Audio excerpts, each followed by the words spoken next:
Alhamdulillah wa syukrulillah wa la haula wa la quwwata illa billah. Shalatu wassalamu ala Rasulillah wa ala alihi wa sahbihi wa mawala. Rabbi shrah li sadri wa yassir li amri wahlul 'uqdatam min lisani yafqahu qawli. Allahumma zidna ilman nafi'an wa rizqan thayyiban wa amalan mutaqabbalan. Allahumma faqihna fid din wa 'allimna ta'wil. Bapak Ibu yang dirahmati oleh Allah Subhanahu wa taala, alhamdulillah kita masih diberi nikmat iman wabil khusus dan nikmat bisa menjalankan ibadah dan tentu nikmat-nikmat lain yang sangat banyak. Alhamdulillah kita juga masih diringankan langkah kaki kita untuk bermajelis ilmu, dan kita masih dalam rangkaian pembahasan kitab Ushul Sunnah yang kemudian saya coba untuk jabarkan atau jelaskan wabil khusus tentang tema Dajjal yang nanti kemudian disusul dengan Nabi Isa dan kemudian Ya'juj dan Ma'juj. Bapak Ibu yang dirahmati oleh Allah Subhanahu wa taala, pada pertemuan yang lalu terakhir terkait pembahasan ini ada 3 fitnah yang akan mengiringi kedatangan Dajjal sebelum Dajjal itu datang, yaitu fitnah al-ahlas, yaitu fitnah di mana banyak kekacauan, kerusuhan, peperangan, dan hari ini kita sudah melihatnya. Kemudian ada fitnah yang kedua, yaitu fitnah as-sarrah, yaitu fitnah yang menyebabkan seseorang itu lupa akan kedudukan seseorang karena dia gila sama dunia. Jadi bahkan sampai Nabi mengatakan bahwasanya fitnah sarrah adalah dakhonuhu min tahti qadamai rajulin min ahli baiti. Asapnya itu muncul dari bawah telapak kaki ahli baitku. Ini menunjukkan bahwasanya fitnah ini fitnah yang ya tentu hari ini kita juga lihat itu loh, bagaimana orang-orang tertentu itu sangat senang sekali ketika mendapat julukan cucu Nabi Sallallahu Alaihi Wasallam, dan kemudian tambah senang lagi kalau manusia itu kemudian mengagungkan sedemikian rupa sampai jualan aqua yang ditiup nafasnya dan seterusnya. Maka hari ini kita juga sudah lihat fitnah ini. Kemudian fitnah yang ketiga yaitu fitnah duhaimah. Fitnah duhaimah adalah fitnah di mana orang itu bingung mana yang benar, mana yang salah, mana yang sesuai dengan kebenaran, mana yang enggak. Orang yang benar dianggap salah, orang yang salah dibenarkan, orang yang enggak jelas mendapat kedudukan, orang yang jelas malah dipinggirkan. Sampai ada seorang guru besar, profesor, beliau sampai menulis sebuah jurnal yang inti dari jurnal itu beliau mengatakan dulu di Madinah orang Yahudi dan orang Nasrani itu dianggap oleh Allah eksklusif, sehingga dikritik keras oleh Allah Subhanahu wa taala tentang eksklusivisme mereka. Oleh karena itu maka kita sebagai umat beragama harus saling mencintai, saling menyayangi, begitu bahasanya. Maka kata beliau lagi, berdasarkan ayat Quran, ayat surat sekian, saya lupa surat yang disebut itu, dia mengatakan bahwasanya harusnya kita jangan eksklusif, karena orang Yahudi dan Nasrani sempat diperingatkan oleh Allah Subhanahu wa taala untuk tidak eksklusif, karena eksklusivisme akan melahirkan radikalisme akan melahirkan terorisme dan seterusnya. Bahasanya ngoten niku. Seolah-olah orang yang tegak di atas pilihan akidah yang benar, meyakini apa yang dia yakini adalah satu-satunya jalan kebenaran, jalan keselamatan, itu sebagai sebuah kesalahan. Seolah-olah seperti itu. Dan seolah-olah orang-orang Nasrani dan Yahudi punya keyakinan seperti dia. Mereka tidak eksklusif, mereka menganggap kita sama dengan mereka. Faktanya yang kita lihat enggak seperti itu kan. Yang kita lihat hari ini kan orang Yahudi membantai orang Islam hari ini, belum yang hari-hari yang lalu gitu kan. Itu 43.900-an. Tinggal dikit lagi udah 44.000 orang. Itu yang meninggal. Kemudian yang terluka 100.000 lebih. Itu belum termasuk yang di Lebanon dan seterusnya. Maka apakah perbuatan itu tidak menunjukkan eksklusivisme? Artinya kadang tuh kita tuh ndelok ada orang Islam bela wong kayak gitu aneh gitu loh. Ketika saudaranya dewe habis-habisan dihabisi oleh orang-orang itu, malah dia habis-habisan membela mereka, bukan membela saudaranya. Sampai orang model kayak sinten niku Abu Janda, Permadi Arya itu sampai gandeng wis rapayu ning dunia politik, akhirnya mlebu ning dunia agama, ceramah ning gereja-gereja, ngomong kalau kemudian saya nggak akan membela kaum muslimin yang membela Palestina karena di antara mereka masih ada terorisme syariah, teroris syariah. Mereka masih mengganggu ibadah orang lain dan seterusnya. Maka pantaslah ketika para ulama itu membuat sebutan baru untuk mereka. Jadi zaman dulu tuh orang-orang kayak gitu, nggak berani mengeluarkan pendapatnya yang aneh itu, disimpan dalam hati. Nah itulah yang disebut orang munafik zaman dulu. Tapi begitu orang-orang seperti itu sudah berani mengeluarkan dalam bentuk kata-kata, tulisan, jurnal, ceramah, khutbah gitu kan, maka para ulama membuat istilah baru yang disebut zindik, yaitu munafik tapi wis wani ngetokke, dadi wis kedel. Maka kerugian besar buat mereka yang kemudian menjadi bagian dari orang munafik atau orang-orang zindik. Bapak Ibu yang dirahmati oleh Allah Subhanahu wa taala. Kemudian saat-saat sebelum Dajjal tiba lagi, Dajjal itu nggak akan pernah datang sampai manusia pada zaman itu sudah nggak ngerti siapa itu Dajjal. Makanya yang 3 fitnah itu kan sudah terjadi, kok Dajjal itu teko Mas gitu kan. Maka masih ada lagi dalil yang menyatakan Dajjal itu hanya akan datang ketika manusia sudah lupa atau sudah nggak tahu atau benar-benar nggak pernah tahu Dajjal itu siapa. Bahkan kadang itu parahnya ketika sesuatu yang jelek itu sudah nggak dikenal, sok-sok malah dinggo jeneng gitu. Sok-sok malah dinggo jeneng. Jadi kayak misal istilah narun gitu, neraka gitu. Itu ada orang yang pakai nama narin gitu. Ya neraka juga artinya gitu. Ada istilah juga dolimin gitu kan. Terus akhirnya karena sudah nggak tahu atau sudah nggak kenal, terus dijadikan nama Ari Dolimin gitu. Karena nggak tahu dan nggak kenal gitu. Ada juga yang kemudian misal Fir'aun, misal kemudian Haman, Korun itu. Mungkin itu senang ngerti itu nama baik atau buruk, orang baik atau orang buruk, akhirnya terjadikan nama. Lalu mungkin juga saking nggak tahunya masyarakat pada waktu itu atau manusia pada waktu itu bisa jadi terus ada orang namanya Dajjal ya bisa jadi gitu. Nah maka disebutkan dalam hadis ini hadatsana Abdullah, hadatsana Abu Humaid Al-Himsi telah menceritakan kepada kami, Abdullah telah menceritakan kami Abu Humaid Al-Himsi, Ahmad ibn Muhammad bin Al-Mughirah ibn Sayyarin, yang bernama yaitu Ahmad bin Muhammad bin Al-Mughirah bin Sayyar, di mana dia berkata, hadatsana Haywah, bahwasanya Haywah telah menceritakan kepada kami, hadatsana Baqiyatu an Sufyan, Baqiyah telah menceritakan kepada kami dari Sufyan ibni Amr an Rasid ibni Sa'id, di sanadnya. Qala beliau berkata, lamma futihat istakhru, ketika kota Istakhr ditaklukkan, nada munadin, ada seorang penyeru yang menyeru, ala inna dajjal qad kharaja, ketahuilah Dajjal telah muncul. Jadi ketika kota, salah satu kota di Yunani sana namanya Istakhr itu ditaklukkan, ada orang yang mengatakan, ciri-ciri Dajjal meh muncul gitu kan. Nah, ini loh Mas, kebak, ini nyumpel ning ngarep lawang. Ini loh Mas.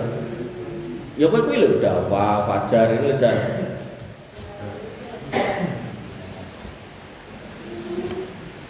Kemudian kola si sahab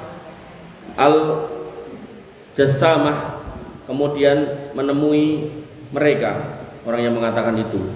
Kemudian beliau berkata, laula matakuluna la akhbartum anni sami'tu Rasulullah SAW yaqulu. Kalau bukan karena apa yang kamu katakan, dan kamu mengatakan bahwasanya dari kota Istakhr itu akan muncul setelah itu muncul Dajjal atau Dajjal sudah muncul. Kalau kamu nggak ngomong gitu, maka aku nggak akan kasih tahu apa yang pernah aku dengar dari Rasulullah SAW. Yaitu Nabi SAW mengatakan apa? La yakhruju ad-Dajjal hatta yadhalu an-nas. Dajjal nggak akan pernah muncul hingga manusia itu yadhalu, lupa. An dzikrihi, dari menyebutnya. Wa hatta tatrukal a'immah dzikra 'alal manabir, hingga para imam meninggalkan penyebutannya di atas mimbar. Jadi Dajjal itu nggak akan muncul sampai orang sudah nggak pernah lagi membahas tentang Dajjal, nggak pernah lagi diceritakan, nggak pernah lagi disampaikan, nggak pernah lagi diajarkan. Mungkin Allah alam. Ya saking wis bosen gitu loh. Dajjal di teko-teko gitu kan. Padahal sebenarnya itu ujung dari sebuah proses yang panjang. Artinya kita melihat orang-orang yang disebut dajjalin, orang-orang yang ngaku membawa agama yang benar tapi ajarannya ngoten niku, yang selalu saya contohkan kayak model Mama Gufron gitu kan. Kayak model Habib-habib yang menawarkan penjual belikan keramat gitu. Nek kowe iman karo aku entuk keramatku sing apik, nek kowe ra iman karo aku yo entuk keramat sing elek, kualat gitu kan, keramat atau kualat gitu. Maka ya itulah yang sebenarnya Allah inginkan. Jangan sampai berharap yang asli ini teko, karena begitu yang aslinya teko belum tentu iman kita cukup untuk berhadapan dengan dia. Sehingga yang harus kita pahami kenapa cerita atau kisah atau penjelasan tentang Dajjal ini harus selalu diceritakan. Ketika panjenengan sudah tahu kemudian putrane dicek ngerti apa enggak, oh enggak ngerti diajari atau dikandani atau diceritani gitu kan.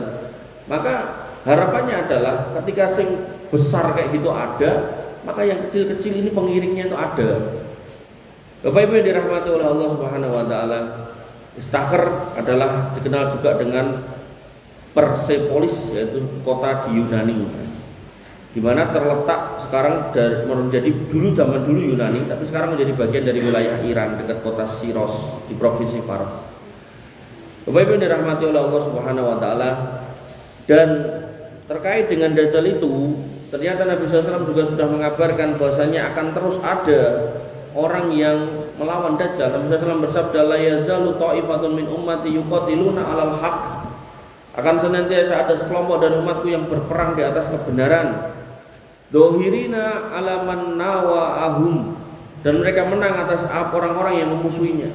Jadi dalam Islam itu Allah sudah pastikan atau sudah nyatakan akan selalu muncul orang-orang yang membela agama ini. Walaupun mungkin lebih banyak sih nggak membela, lebih banyak sih nggak peduli, maka Allah tetapkan akan terus ada orang yang mau membela. Sampai kapan? Hatta yuqatila akhiruhum al-masih ad-dajjal. Sampai orang yang terakhir dari mereka ini yang berjuang membela agama ini memerangi al-masih ad-dajjal. Puncak dari semua perjuangan manusia itu adalah ketika berhadapan dengan Dajjal. Dan begitu Dajjal sudah mati, ini bocorannya, maka umat pada waktu itu diliputi dengan segala macam kebaikan, keadilan dan seterusnya bersama dengan Nabi Isa. Nah, lalu Allah bukakan benteng yang melepaskan Ya'juj dan Ma'juj. Begitu Ya'juj Ma'juj niku lepas atau OTW lepas, artinya baru turun dari gunung-gunung, maka Allah perintahkan Nabi Isa dan para pengikutnya yang sudah mengalahkan Dajjal dan bala tentaranya sembunyi di Gunung Sinai. Watini, Watzaitun, Waturisinin, Turisin, Sinai, di dataran tinggi Golan di Jordania sana. Suruh delik di sana, di ujung gunungnya itu, dan nggak boleh keluar, itu benar-benar suruh tinggal di situ, sembunyi dari bala tentara si Ya'juj Ma'juj yang sedang turun. Dan Ya'juj Ma'juj menghabiskan semua yang dilewati dari makanan, tanaman, binatang, air gitu kan. Sampai yang namanya Danau Tiberias. Danau Tiberias itu hari ini digunakan sebagai air bakunya orang-orang Yahudi. Jadi di situ airnya tawar, jadi digunakan sebagai air baku buat minum, buat segala macam gitu kan. Maka gelombang pertama Ya'juj Ma'juj sampai situ minum, terus pakai ngokai. Yang terakhir sampai situ udah habis danau nih. Sampai yang terakhir tuh ngomong kepada temennya, "Oh ini kene mbiyen nenek banyu nih, ning wesat." Saking terus disedot karo kanca-kancane sadurunge yang di depan. Bapak Ibu yang dirahmati oleh Allah Subhanahu wa taala. Sehingga ternyata setelah Dajjal yang satu orang yang sing ngidap-idapke itu, Allah turunkan enggak cuma satu. Wallahu alam jumlahnya entah 100.000 entah 1 juta saya enggak tahu. Yang jelas banyak banget Ya'juj dan Ma'juj. Dan itu juga manusia sebagaimana Dajjal. Mong bentuke apa ya, gandeng-gandeng kayak jenengan lah, wallah alam saya nggak tahu. Apa irungnya gede, apa duwe siung, apa piye saya nggak tahu. Yang jelas itu bagian dari anak manusia. Makanya ketika panjenengan ten niko pasar malam, sok-sok kan nenek kerangkeng terus tulisi anak gendruwo ngono to. Nah, panjenengan mriku ketemu wong rambutnya kayak biasa, awak rambut kabeh. Terus yo tenan gendruwo gitu bahasane. Buatan niku ya anak wong gitu, buatan anak gendruwo gitu. Maka seperti itulah Allah menunjukkan proses gitu loh. Bagaimana jenengan ternyata hari ini yo ketemu wong aneh-aneh gitu bentuknya, modelnya, maka nanti jenengan akan kalau jangan sampai berharap hidup pada zaman itulah gitu. Nek iso saiki gak adanya malah aman. Kalau misal sampai ketemu mereka, ya insya Allah bentuknya ya nggak seperti kita, mungkin yo tangannya tetap loro tapi mungkin yo dawa yo alam saya nggak tahu karena nggak ada dalil jelas menyebutkan ciri-cirinya secara detail. Sing jelas mereka itu mangannya kayak biangan, saeneng-enengnya dipangan, saeneng-enengnya diubi. Bapak Ibu yang dirahmati oleh Allah Subhanahu Wa Taala. Kemudian dalam riwayat lain Nabi SAW bersabda, salasun min aslil iman, 3 pokok dari orang yang sama-sama muslim kita harus menahan diri, jangan mudah menganiaya dan seterusnya. Ada yang maling gitu kan. Maling pun kalau kemudian kita kembali ke hukum Islam itu hukumnya dipotong tangan dan itu pelaksananya adalah penguasa. Maka ketika maling kemudian ngapunten digrobyok anti mati gitu ya, itu tentu pelaku yang grobyok sampai mati apalagi dibakar itu ya, tentu kalau dalam pidana Islam itu ya dihukumi membunuh sebagai pembunuh. Makanya dulu ada hakim dari Yaman yang datang jauh-jauh ke Madinah untuk bertanya kepada Umar bin Khattab, wahai khalifah, tentu pada waktu itu yang namanya khalifah niku nggih ahlinya agama, pokoknya agama, orang yang paling ngerti tentang agama, Khulafaur Rasyidin khususnya, karena memegang legitimasi hukum dari sabda Nabi SAW, alaikum bisunnati wa sunnati Khulafaur Rasyidin al-Mahdiyyin. Maka semua hakim pada waktu itu yang mentok tentang suatu hukum, nah, makanya dalam hukum fikih itu dalilnya tetap, dalil ayat sama hadis sudah tetap. Tapi kemudian bagaimana mengimplementasikan dalil yang sudah tetap ini, kan dalil gak bertambah karena wahyu sudah selesai. Maka bagaimana mengimplementasikan menjadi hukum-hukum kontemporer, hukum sekarang. Nah itu kan perlu penelaahan. Nah yang menelaah ini kan para ulama gitu. Nah ulama pada waktu itu yang paling alimnya yaitu Khulafaur Rasyidin tentunya. Maka hakim di Yaman ini bingung memutuskan perkara atas pembunuhan satu orang yang digrobyok. Maka kemudian beliau datang kepada Umar bin Khattab dan bertanya, ya Amirul Mukminin, ada seorang laki-laki yang dibunuh oleh sejumlah orang. Bagaimana saya harus memutuskan hukumannya atau perkaranya ini? Maka kata Nabi SAW, sekiranya penduduk Son'a, satu kota, ibu kota Yaman, Son'a, itu membunuh satu orang ini, sepakat untuk bunuh satu orang ini, lakotal tumuh, tak hukum mati semuanya. Maka dalam Islam tegas sekali bagaimana kemudian seorang muslim tidak boleh haramun damuhu wa maluhu wariduhu, tidak boleh mengambil harta sesama muslim, tidak boleh mengambil nyawa sesama muslim, darahnya ditumpahkan, dan juga bahkan kehormatannya tidak boleh. Makanya nanti ada hukum kisos, ada hudud dan seterusnya. Itu bagian dari menjaga kemuliaan seorang muslim ketika hidup. Makanya Nabi mengatakan ada 3 pokok dari iman. Artinya kalau kita masih punya iman yang baik, maka kita akan al-kafu, menahan. Oh gitu itu barangku, ora tak jiko. Oh gitu dulurku seagama, ora tak gibahi. Maka menahan diri, menahan tangan dari orang-orang yang mengucapkan la ilaha illallah. Kemudian yang kedua, yang pertama tadi banyak yang langgar. Cilik-cilik SMP, saat ini gawe geng, sangune arit kudune golek suket zaman biyen jenengan cilik-cilik lah kan golek suket Pak Tamrin. Tapi Pak Tamrin ini wong anu ya, wong Solo ya, ora tau ngarit ya. Nek sing desa-desa sik sok ngarit bener. Nah, maka zaman dulu nggo ngarit, saat ini nggo ngarit gulune wong ngono, nggo ngarit tangane wong ya. Cilik-cilik SMP, SMA gitu, alhamdulillah. Dan ini sudah terjadi. Kemudian Nabi mengatakan wala nukaffiru bidzambin, dan tidak mengkafirkan sesama orang beriman karena dosa. Hari ini pun sudah terjadi. Bagaimana ada orang nggih karepe pengene kampunge bebas dari minuman keras, itu nggih semua orang beriman insyaallah ya pengen itu. Tapi delalah gitu kan. Dibaleni kan wareg. Kan baju entek tambahi meneh. Aku aneh entek njogo udan. Nah, ternyata hari ini pun juga sudah terjadi bagaimana ada sejumlah kaum muslimin yang kemudian membentuk laskar gitu kan, yang pengen menegakkan amar ma'ruf nahi mungkar, ya pengennya Solo atau satu kota itu bebas dari kemaksiatan, pengennya gitu. Tapi kemudian secara posisi dan proporsi tidak sesuai dengan tempatnya, bukan wilayahnya, maka yang terjadi akhirnya mereka grobyok, tempat-tempat hiburan tersebut, di mana tempat hiburan niku ya sok-sok enek remane, sok-sok ya enek aparatnya juga gitu kan. Akhirnya terjadi pertumpahan darah. Begitu ada perlawanan dari pihak tempat hiburan itu, kemudian terdengarlah suara-suara rapopo pateni wae wong kafir.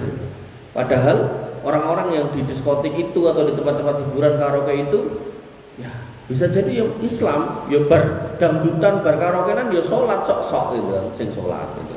Wong bar mendem salat ya enten gitu kan. Bahkan ada apunten pasangan yang zina, rambung zina ya salat sik yo bae salat ning hotel gitu kan. Maka hal-hal seperti ini yang harus kita pahami. Seburuk apapun kaum muslimin yang kita lihat, maka selama mereka mengucap la ilaha illallah, kita nggak boleh melukai bahkan sampai mengkafirkan mereka. Bahkan Nabi SAW mengatakan, siapa yang mengatakan kepada saudaranya ya kafir, wahai kamu kafir, dan tidak terbukti kekafirannya, maka ucapannya akan kembali pada yang ngomong. Apalagi saat ini malah enten ormas kayak LDI kayak gitu kan. Itu bahkan kita yang sholat loh kafir kayak apa meneh sing ora sholat gitu. Sholat beda imame, beda ormase itu dikafirkan. Maka yang harus kita pahami jangan sampai gitu kita nggak paham ini atau gagal paham ini, karena Nabi nggak menginginkan sesama muslim itu saling menyakiti, bahkan sampai urusan verbal kata-kata pun kita nggak boleh.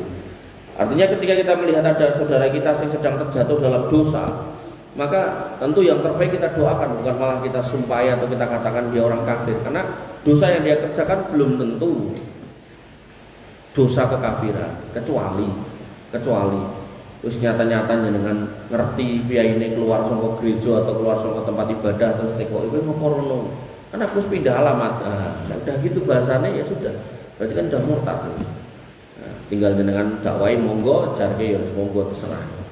Kemudian yang ketiga, wala nukhrijuhu minal Islam bi amalin, serta tidak mengeluarkan dari Islam karena perbuatan yang dilakukannya. Artinya kalau orang itu berbuat dosa, selama dosanya itu belum mukafiroh, ya dosa besar apapun, tapi kalau belum dosa mukafiroh yang menyebabkan keluar dari Islam, maka tidak bisa dikafirkan.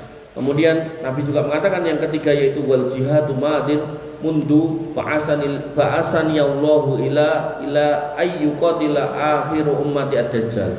Jadi termasuk asas dari keimanan yang ketiga adalah jihad akan terus berlangsung sejak Allah mengutusku sampai umat terakhir memerangi Dajjal. Jadi umat terakhir itu umat Nabi Muhammad. Dibuktikan dengan ketika Isa Al-Masih itu turun bermakmum dengan Imam Mahdi. Imam Mahdi cuma enggak ke Isa Al-Masih enggak mau. Kenapa enggak mau? Karena yang berlaku sejak Nabi Muhammad turun sampai hari kiamat itu syariat Nabi Muhammad. Makanya ketika Al-Masih itu ada waktu hidup dulu, ada sholat juga, Nabi Musa juga ada sholat, ning sholat tata caranya berbeda dengan yang kita lakukan, termasuk jumlahnya. Maka ketika berbeda, maka yang terjadi ketika syariat sekarang ini adalah syariat Muhammad sampai hari kiamat, maka begitu Al-Mahdi ketemu dengan Al-Masih, maka yang terjadi adalah Al-Masih pilih bermakmum dengan Al-Mahdi, bukan sebaliknya. Nabi, Al-Mahdi bukan Nabi, keturunan Nabi ini bukan Nabi. Nah, dan dia keturunan Nabi yang secara hidup itu termasuk rodok nakal gitu kan, tapi kemudian Allah kasih ilham pada satu malam terus berubah. Insya Allah nanti ada babnya. Jadi Dajjal, Al-Masih, Al-Mahdi, Ya'juj-Ma'juj 4 berarti. Kemudian dilanjutkan lagi, la yubtilu jawrur jairin wala adlu adilin. Jihad itu tidak akan batal karena kedoliman orang dolim maupun keadilan orang yang adil. Wal imanu bil aqdar, dan iman kepada takdir. Nah, terkait jihad ini memang harus hati-hati, karena ada juga sebagian sebagian ustadz yang kemudian mengajarkan tentang jihad ini akhirnya kemudian sembarangan. Bapak-bapak dirahmati oleh Allah Subhanahu wa taala, jangan sampai terlambat. Allah Subhanahu wa taala berfirman, yauma ya'ti ba'du ayati rabbika la yanfa'u nafsan imanuha. Maka pada hari datangnya ayat dari Tuhanmu, tanda dari Tuhanmu, tidaklah bermanfaat lagi iman pada seseorang, iman seseorang kepada dirinya sendiri. Maka sebagian ulama berpendapat ini adalah saat-saat ketika hari kiamat benar-benar datang. Oleh karena itu gak usah nunggu Dajjal datang. Maka dalam sebuah hadis dikatakan, salasun idza kharajna lam yanfa' nafsan imanuha lam takun amanat min qabl. Ada 3 tanda jika semuanya terjadi maka tidak akan berguna lagi keimanan seseorang, yaitu al-ayatud dajjal wad dabah wa tulu'us syamsi minal maghrib au min maghribiha. Yaitu yang pertama keluarnya Dajjal. Nanti nek Dajjal itu udah keluar, maka keimanan seorang itu udah enggak berguna. Artinya kalau kemudian dosa terus pengen tobat ya setelah lah gampangannya gitu. Kemudian munculnya Ad-Dabbah itu, binatang melata. Jadi binatang melata ini binatang yang besar. Yang besarnya seperti apa juga enggak ada dalilnya atau saya belum pernah baca. Kemudian bentuknya kayak gimana juga belum pernah baca. Hanya dalam beberapa penjelasan ulama itu binatang ini bisa ngomong gitu. Makanya dalam kisah Tamim Ad-Dari, seorang sahabat yang Nasoro yang masuk Islam, beliau berdagang antar pulau, beliau menggunakan kapal, begitu mau pulang terombang-ambing di lautan, kemudian terdapat satu pulau dan beliau kemudian di pulau itu dihampiri oleh seorang atau seekor makhluk gitu kan, yang beliau sendiri menyatakan nggak pernah melihat makhluk seperti itu. Kemudian makhluk itu menyebut dirinya sebagai jasasa. Nah, apakah dabbah di sini adalah jasasa itu? Wallahu a'lam. Kalau dabbah itu artinya ya binatang yang melata yang berjalan di atas muka bumi. Makanya dalam sebuah ayat dikatakan wa ma min dabbatin fil ardi illa 'ala Allahi rizquha. Tidaklah yang melata di atas bumi termasuk kita yang berjalan di atas bumi kecuali Allah sudah berikan atau tetapkan rezekinya. Kemudian termasuk yang ketiga yaitu ketika ini terjadi yaitu sudah enggak berguna lagi keimanan, yaitu tulu usyamsi min maghribiha minal maghrib au min maghribiha, yaitu terbitnya matahari dari tempat terbenamnya. Artinya sekarang kita melihat matahari terbit dari timur tenggelam di barat, maka perbanyaklah tobat, perbanyaklah memperbaiki diri, perbanyaklah istighfar, perbanyaklah minta ampun. Tapi kalau kemudian ngapunten sebagian orang kosak-kosik, begitu matahari ini terbit tenan saka kulon, jadi bukan dari etan tapi dari kulon, dia langsung ngambil wudu, ngambil sejadah, sholat gitu kan, yang perlu syahadat bola-bali lah, itu serak kanggo kayak gitu. Makanya yang harus kita pahami adalah pertobatan itu harus disegerakan, tidak usah ditunggu nanti-nanti. Dan kemudian 3 tahun sebelum munculnya Dajjal, dikatakan dalam sebuah riwayat wa inna qabla khurujid Dajjal salasa sanawatin syidadin yusibun nas fiha ju'un sadidun. Dan sesungguhnya sebelum keluarnya Dajjal ada 3 tahun yang sangat berat, sangat sulit. Cara sakniki bahasanya krisis gitu. Bahkan dikatakan apa? Krisis pangan, di mana manusia akan mengalami kelaparan yang sangat. Jadi tadi saya ada acara di Karanganyar itu, orang provinsi ngundang tentang ketahanan pangan, gitu. Kon cerita Solo pangane piye, gitu. Solo serat di sawah, gitu. Jadi cara kabupaten sekitar itu mengembargo Solo, ora gelem ngedol panennya, gitu. Selesai wong Solo, tidak pira-pira ora kanggo. Tapi dilalah wong sekitar butuh duit, jadi tetap dikirimkan Solo. Kemudian ya'murullahu samaa fis sanah al-ula antah bisa sulusam matoriha. Maka Allah perintahkan langit pada tahun pertama untuk menahan 1/3 dari hujannya. Makanya dalam banyak ayat dikatakan hujan itu turun sesuai biqadar, sesuai dengan kebutuhannya, sesuai dengan takarannya. Lah kok menaku banjir? Nah, niku yang salah manusianya.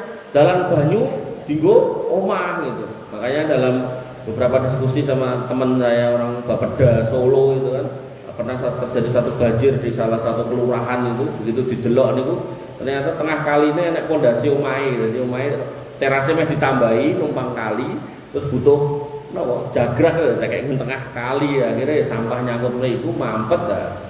Tur niku udah tak nelusur lewat lorong-lorong, begitu ketemu niku wis goleke godam kepruki.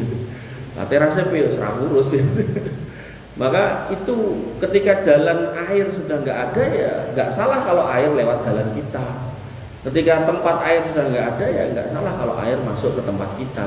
Makanya pentingnya juga menjaga lingkungan ya. Nah, 1/3 dari kebutuhan air manusia itu ditahan oleh Allah Subhanahu wa taala. Padahal dari data penelitian pertanian nih, untuk menghasilkan beras 1 kilo itu dibutuhkan 28.000 liter air. Sawah nih, Bang. Termasuk yang menyumbang global warming. Makanya sesuk serasa makan beras juga. Ganti makan maggot wae. Kemudian dikatakan wa ya'murul ardo fatah bisu sulusa nabatiha, dan Allah perintahkan bumi untuk menahan 1/3 tanamannya. Jadi coro satu daerah misalnya Masaran panennya biasanya 1 juta ton, ya sudah tinggal 667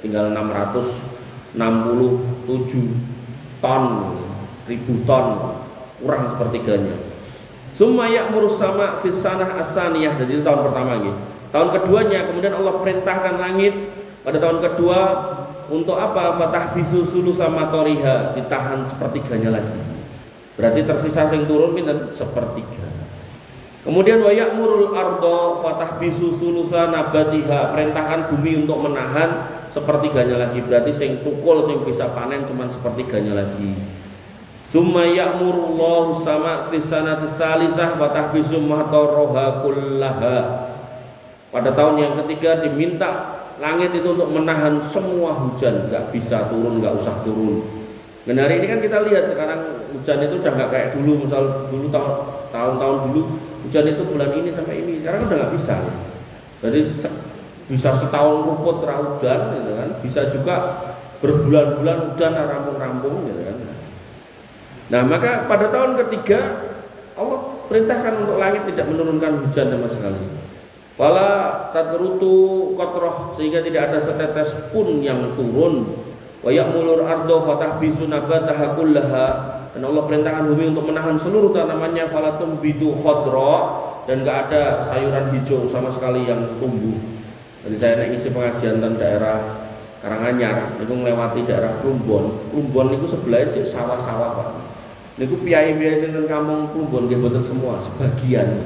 Niku nggawa sedikit nggawa galone le minerale niku mara ten sumur Kompan Sibel dikok banyu tak dereng udan niki lho.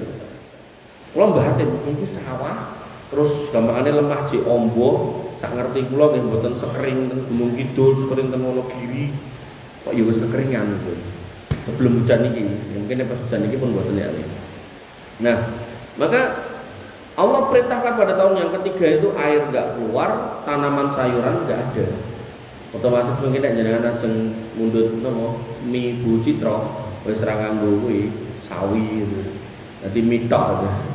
Nah, tinggal mi kuwi saka apa? Mi saka tanduran juga toh. Ya wis tutup berarti warung.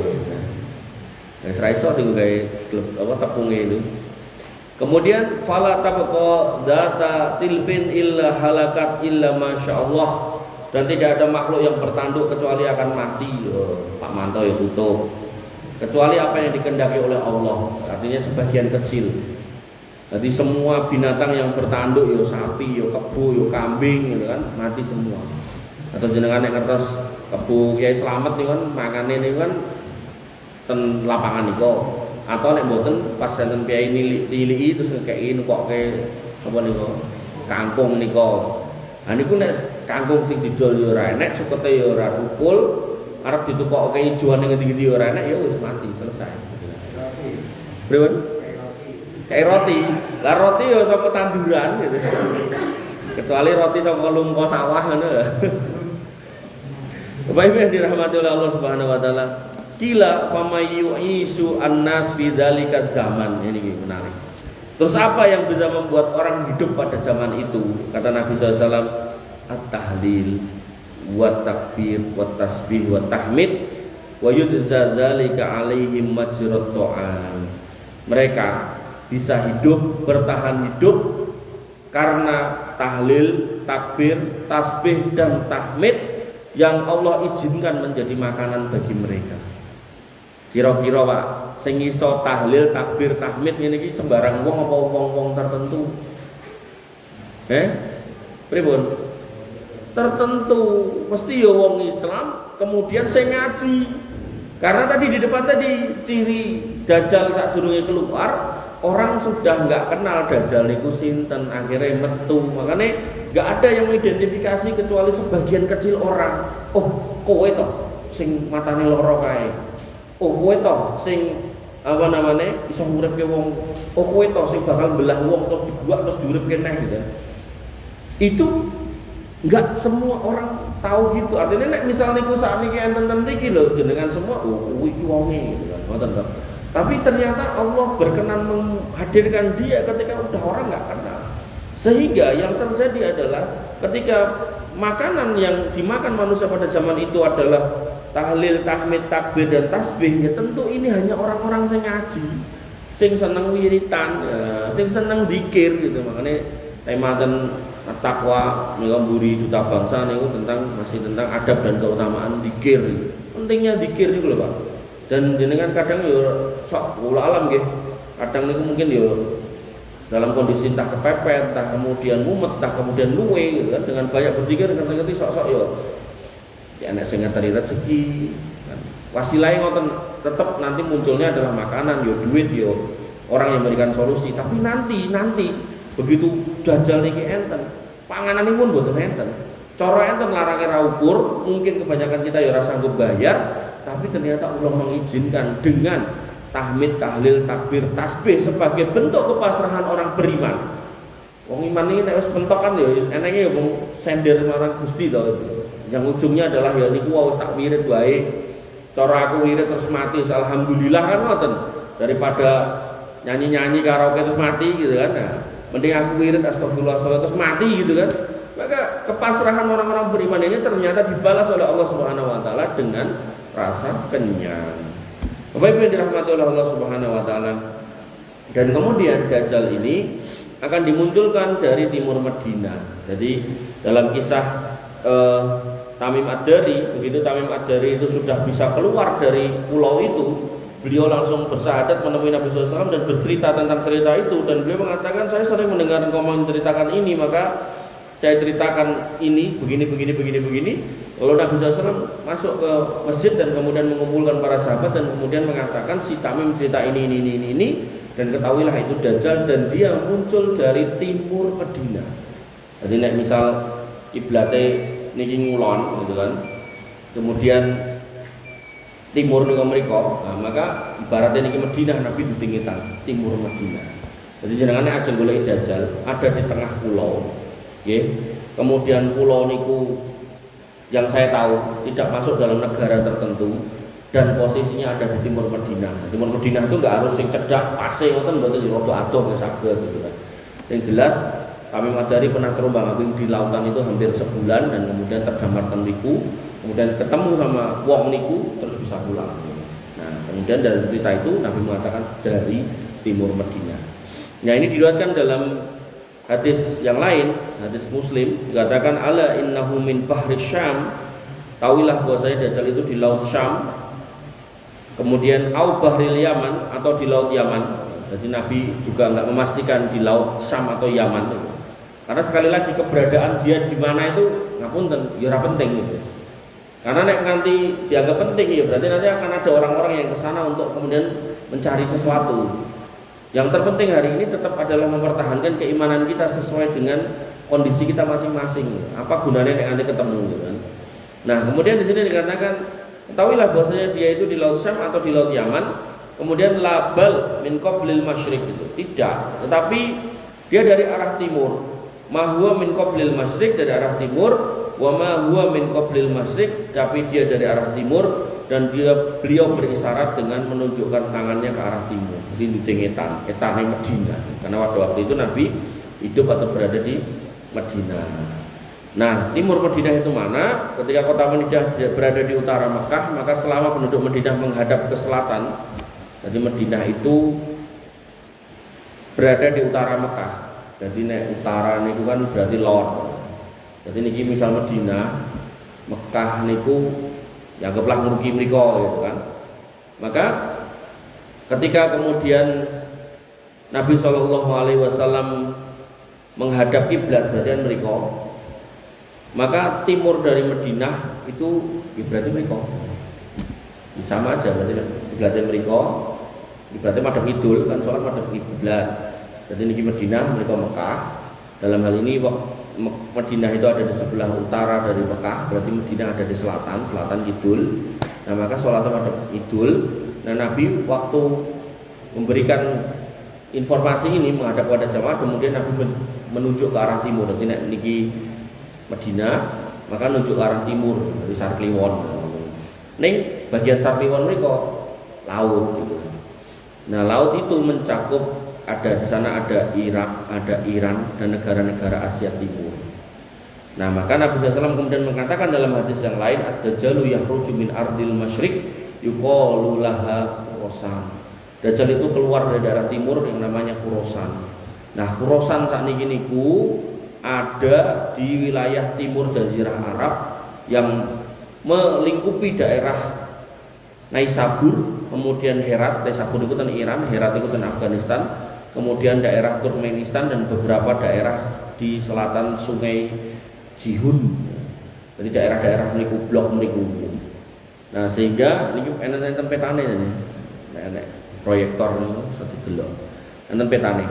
Jadi dia sekarang ada di timur Madinah, ning mengke dari situ akan dibawa ulalam sing bawa sinten gitu. Kalau yang saya tahu yang malaikat bukan setan gitu.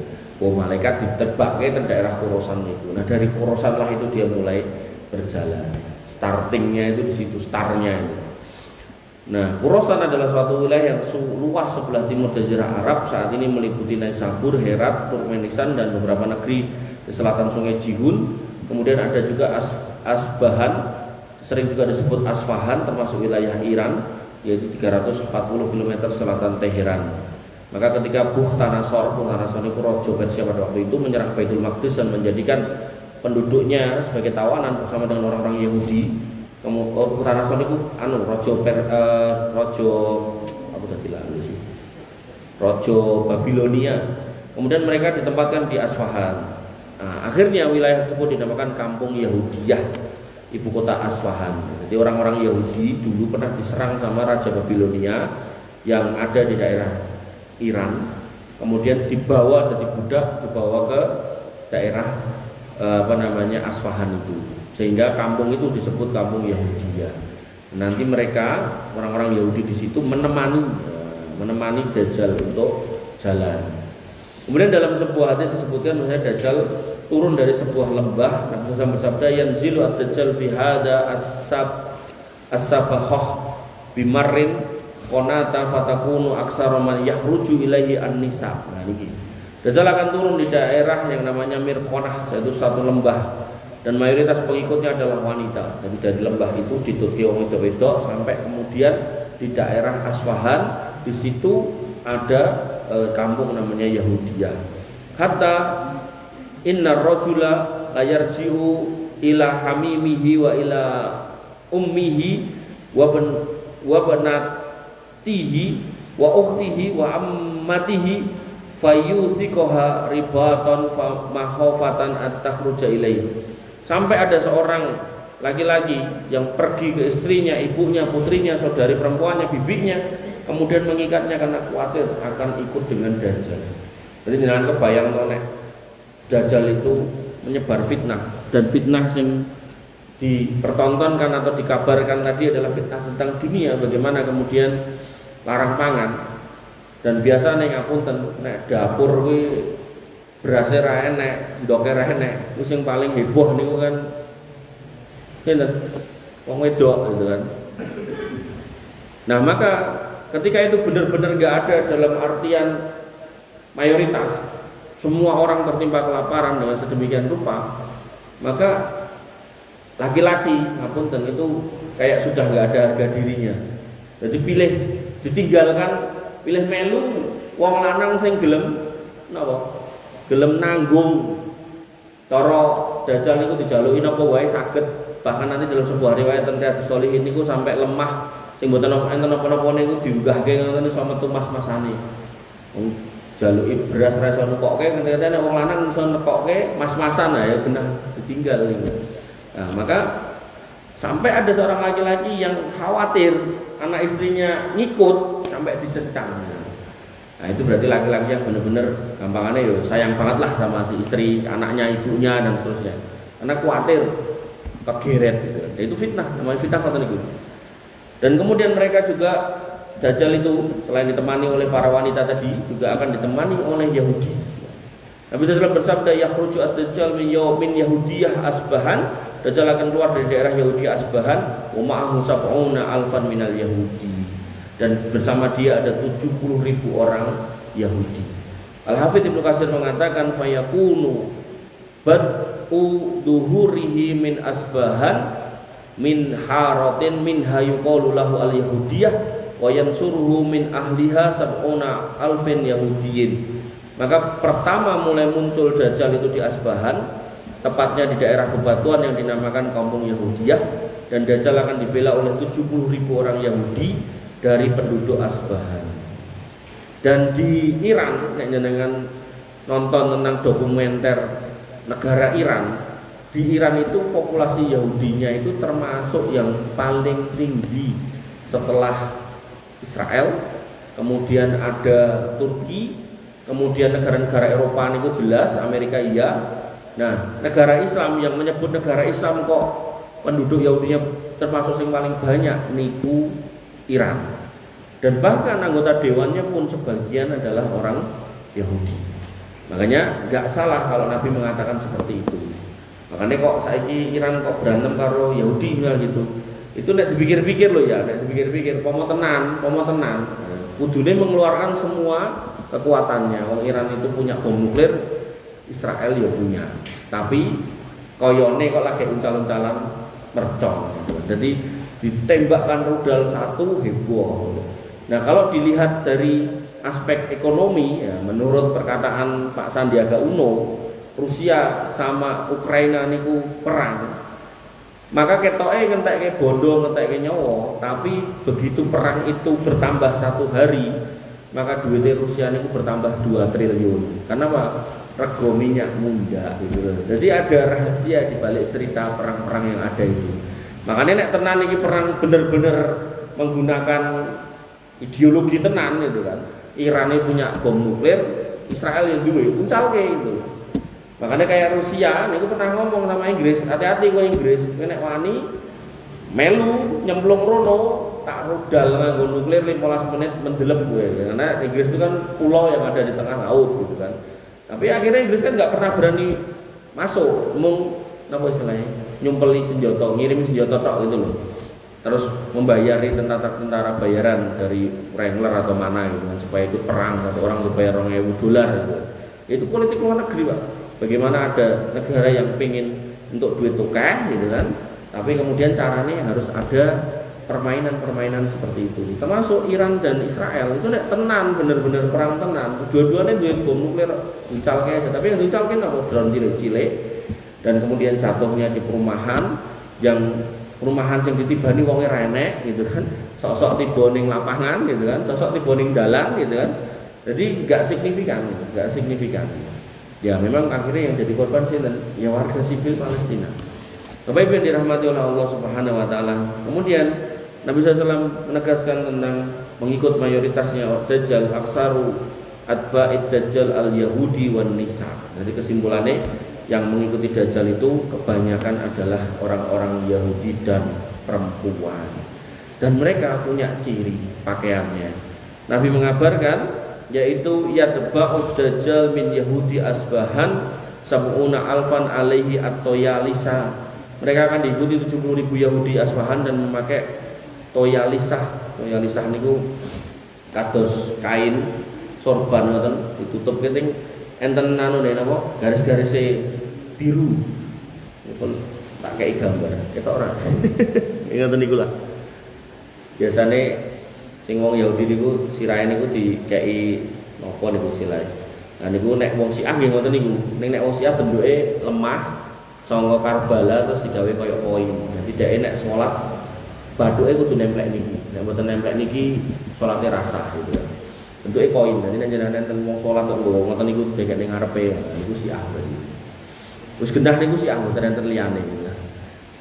Maka mereka punya ciri kain-kain itu. Nabi SAW bersabda la taqumu musa'ah hatta yuqatilul muslimun at-turka qauman wujuhum kal majan al mutraqati yalbasuna as-sa'ar wa yamsuna fi sya'ar. Tidak akan terjadi kiamat jika kaum muslim memerangi bangsa Turk, yaitu kaum di mana wajah-wajah mereka seperti tameng yang dilapisi kulit, mereka memakai pakaian yang terbuat dari bulu dan berjalan dengan sendal yang terbuat dari bulu. Nah ini sudah terjadi dari peperangan dengan bangsa Turk, ini bangsa Mongol. Jadi piyaine niku napa irunge saking pesek iki raine koyo datar, dan sebagian mereka hari ini masuk Islam. Dan saya pernah ketemu di daerah sekitaran Mekah itu, mereka harus tinggal lama di situ beranak pinak. Jadi dari generasi berapa saya nggak tahu. Kemudian Nabi SAW mengatakan lagi dalam riwayat yang lain, la taqumu sa'ah hatta yuqatilu qauman li'aluhum as-sa'ar. Tidak akan terjadi kiamat hingga memerangi satu kaum yang sandal-sandalnya terbuat dari bulu, wa hatta yuqatilu at-tur sigharul a'yun humra al-wujuh. Kemudian dikatakan di sini dzulifa al-anuf ka'anna wujuhahum al-majan al-muttaraf. Bahwasanya mereka punya mata sipit, wajahnya merah, jadi kena panas niku merah merona. Hidungnya pesek, wajahnya seperti tameng-tameng yang dilapis. Ini juga sudah terjadi. Dan orang-orang Yahudi menamai dengan Dajjal ini, dinamai oleh mereka dengan nama yang indah, yaitu Al-Masih bin Dawud. Jadi dinamai sebagai Al-Masih putra Dawud. Bapak Ibu yang dirahmati oleh Allah Subhanahu wa taala, pilih nikirin yang bisa saya sampaikan. Kesimpulannya adalah bahwasanya Dajjal yang besar itu datang dengan membawa fitnah yang sedemikian besar, maka tentu Dajjal-Dajjal yang kecil itu juga mengiringi mereka dan fitnah yang dibawa juga macam-macam. Makanya kita orang-orang yang beriman harus kemudian istiqomah di atas sunnah, di atas akidah yang lurus. Jangan sampai mudah tertipu oleh sebagian orang yang menunjukkan iso mabur, iso ngilang, iso kebal api dan seterusnya. Maka hakikatnya semua itu adalah bagian dari fitnah yang harus kita hati-hati.